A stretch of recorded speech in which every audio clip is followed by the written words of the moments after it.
As difficult as it may seem, transcending the ego is the most natural thing we can ever do.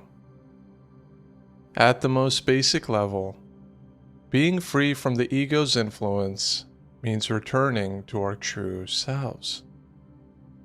You see, the ego has woven layers and layers on top of who you really are that you eventually lose yourself. You lose sight of the presence that you are beneath all these layers. In fact, you can almost think of the ego as an endless maze designed to disorient and confuse you. The ego surrounds us with hedges made up of limiting thoughts and beliefs and makes it appear like there's simply no way out.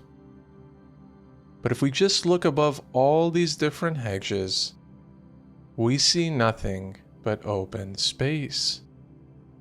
We see nothing but the freedom of the endless sky above us.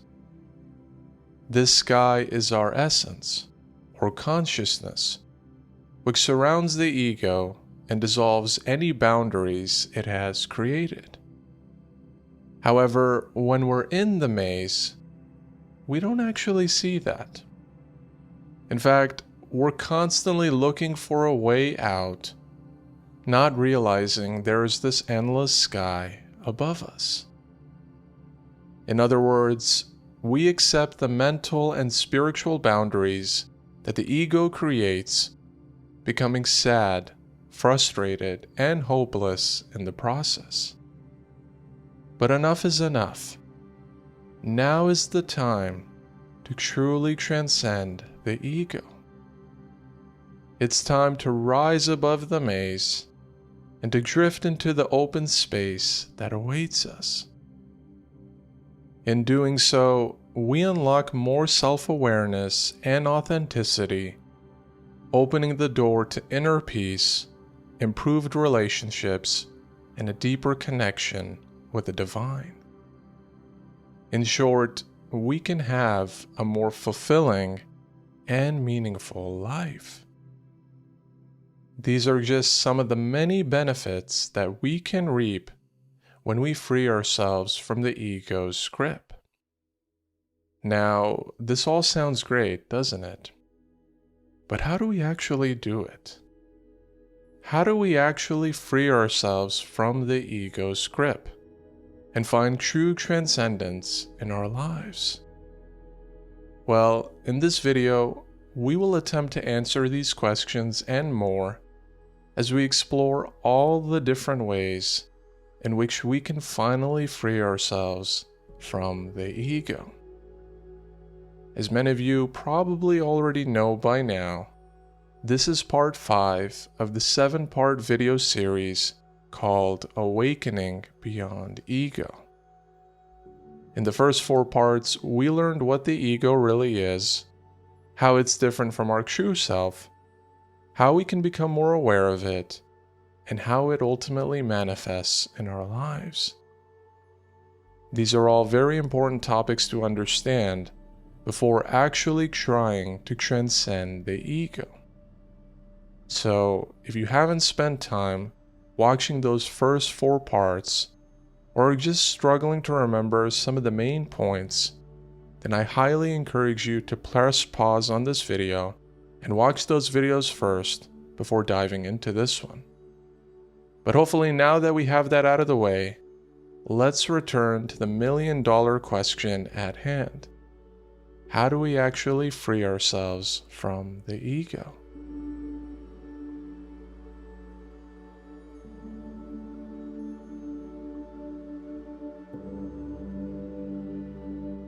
Well, to start with, I encourage you to just simply observe your thought patterns without any judgment or desire to react to them. If you remember from part 3 of this series, this activity is the art of practicing meditation or mindfulness. So just allow your thoughts to come and go for a moment. Don't resist them and don't cling on to them. Don't follow whatever path they're trying to lead you down. Simply let them be and just watch them with curiosity and, more importantly, detachment. In fact, here's a little secret for you. The less you hold on to your thoughts, the more they will naturally slip away from your perception. That is, they will no longer affect you as much, because you gradually realize that you are not your thoughts, but rather the one who is observing them. The analogy that is commonly used to describe this is that of a river. Thoughts are like a river, which we often find ourselves drowning in. But the awakened or conscious person realizes that they are not their thoughts, and so they swim out of the river to sit on its banks. From there, they can watch the river peacefully, knowing that they won't ever drown in it again. But in addition to symbolizing thoughts, the river has also been used to symbolize the natural current and way of life. In fact, there is something exceptionally beautiful that we can learn from how gently and effortlessly the water just flows around the rocks to make its way downstream. It never actually breaks the rocks. Rather, it is trying to find the path of least resistance.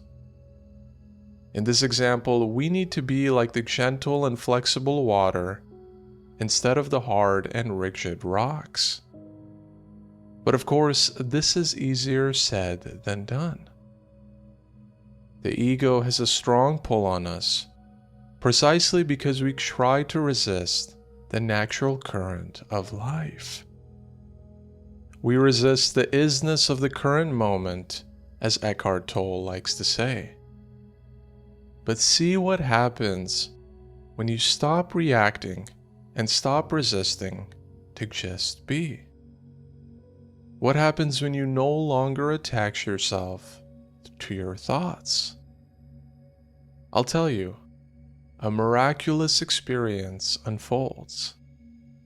You see, rather than identifying with the chaotic maze that is the ego, you begin to feel light and peaceful, as if you are floating in space, but still very much grounded at the same time. You are free from the ego, and very much alive, connected, and in full alignment with your true self. In that split moment that you have freed yourself from thinking, you have also freed yourself from existence.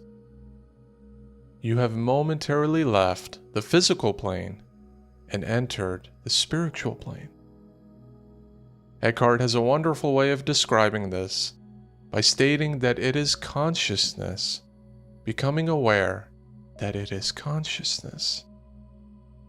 In other words, you are consciousness. You always have been, and you always will be. But for a large portion of your life, you have forgotten this truth. And so, when you are able to actually free yourself from your thoughts, even if it's only for a short period of time to start with, you transcend the level of thoughts to become aware of the universal consciousness that is your true essence. Without a doubt, this is a transformational state to be in, and one that we can extend for longer periods of time the more we practice observing our thoughts. It's like anything else in life. The more we practice it, the better we become at it.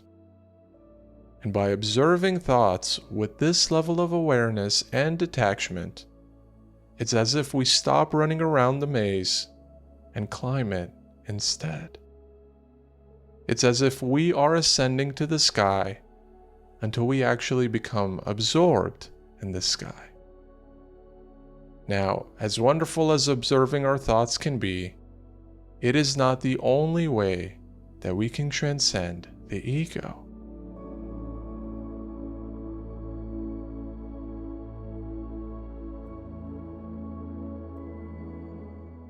Another powerful exercise for transcending the ego is the practice of becoming nothing. Now, I know this might sound strange and unusual for a lot of us. What do we mean by becoming nothing? No one wants to feel empty in life because we ultimately want to be someone in this world. We want our lives to be significant because we fear that it will all be a waste if it's not. And don't get me wrong, there is some beauty and truth to wanting to live a meaningful life. However, the ego distorts this truth to prevent us from becoming nothing. It will keep trying to make us become someone in the world, which ironically hinders our spiritual growth. Many wise gurus and teachers correctly point out that we are already everything we need to be, and that we don't need to become someone or arrive at some future state in order to realize this, in order to experience true and lasting peace and happiness. In fact, you've probably heard of the phrase, "I am," in many spiritual circles and texts. The phrase is not "I will be" or "I was." It's "I am." And notice how there is not anything after the "I am." It's not "I am a teacher" or "I am male." It simply is "I am." And this notion of "I am" connects very beautifully with the concept of being nothing. Because being nothing is really just returning to "I am." It's returning to a state of being before labels, thoughts, and identities were born. In other words, returning to our essence, returning to consciousness. In fact, there's a wonderful story in the book of Exodus about God using the phrase "I am" when revealing himself to Moses. Moses had doubts about whether he could fulfill God's mission, so God assured him that he will be guided on his journey. And in that moment, God revealed the divine name, "I am who I am." God did not say, "I am God," or "I am the Creator," or anything like that, even though that's all true. God simply said, "I am who I am." In other words, there is no word, language, or thought that can capture who God is, that can capture what consciousness is. When we embrace the spirit of "I am," we connect with this divine consciousness and come to understand our true reality. Now, this all sounds good, but here's the catch. The ego doesn't like the phrase "I am." It desperately wants to add something after the "I am." It wants the statement to be completed by some sort of a noun or adjective, such as "I am successful," or "I am rich," or "I am knowledgeable." These titles, roles, and identities are nothing more than the ego's attempts to preserve and strengthen its influence on us. It doesn't want us to remember our true nature, because then we won't even need an ego anymore to tell us who we are. We would already know who we are, which is consciousness. But when we cling on to the egoic self, and all the stories and identities it continues to make, we actually enable the ego to survive. We enable the ego to continue all its illusions and manipulations. Quite simply, the ego cannot survive when you begin to raise your awareness and ultimately realize that you are not the ego. So, by practicing becoming nothing, we tear down all the false labels and ideas the ego has created and that we have accepted over the years. We become at peace with what is, not trying to add or fill the moment with anything, not trying to fill our mind with anything. But don't take my word for it. Just see if you can try this experiment for yourself. Find a quiet place and practice identifying with nothing and visualizing yourself as just pure open space and nothing more. This might initially prove difficult, as you might have an urge to still be someone in the world and to make something of your life. But as you slowly look around, you'll realize that being nothing is actually not unusual at all. Rather, it's the natural way of life. Our own universe, for example, is almost entirely made up of empty space. Only 5% of it is actually made up of the matter we are familiar with, like stars, planets, and galaxies. The rest, however, is just pure emptiness, pure nothingness. So don't you think then there is something that we can learn from all of this? Indeed, when we become empty, the ego has nothing to hold on to anymore. Because how do you hold on to nothing? How do you control nothing? The truth is, you can't. The ego can only control us when we try to become someone.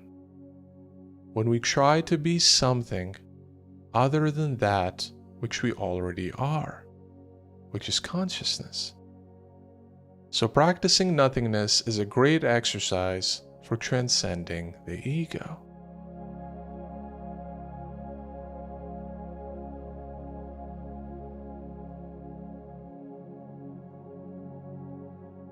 Finally, there's the practice of actually connecting with our true self.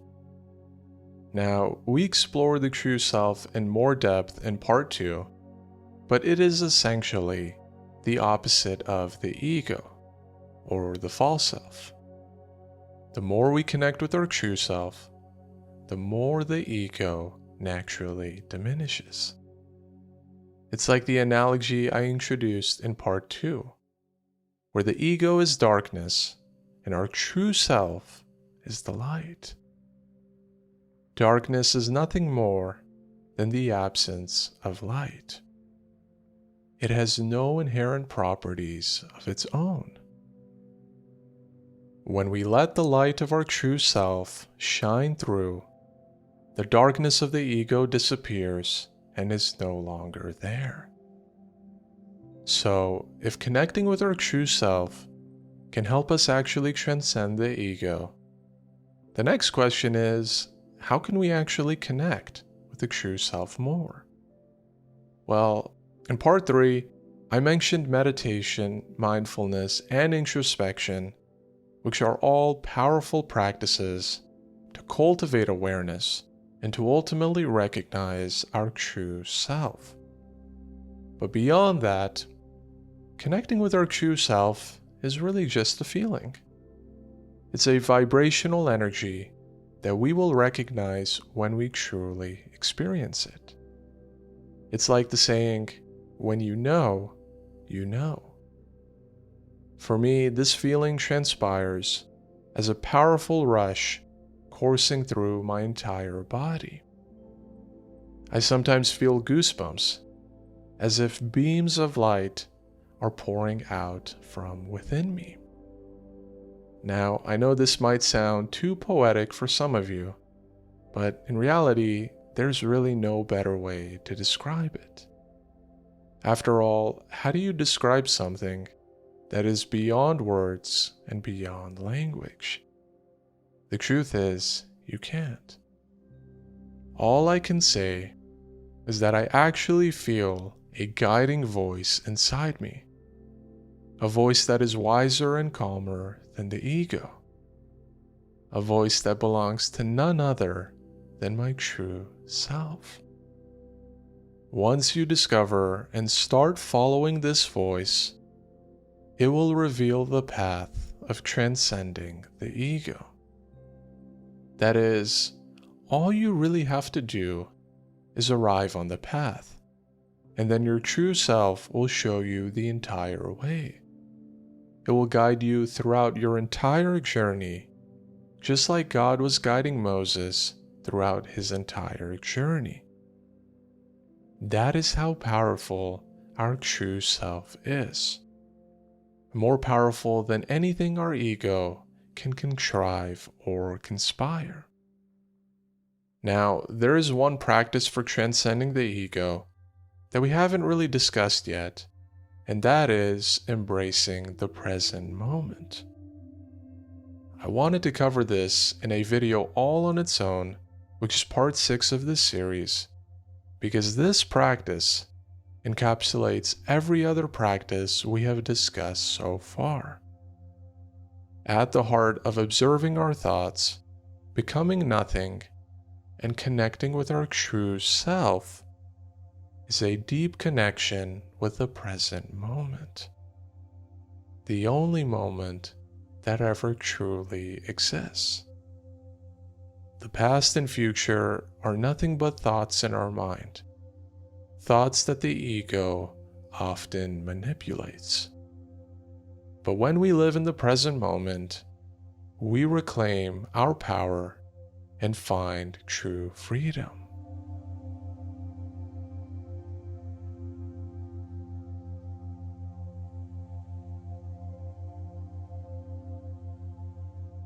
So, I hope you enjoyed this video and found it to be insightful and informative, especially as we approach the end of the series to finally discover the keys to transcending the ego.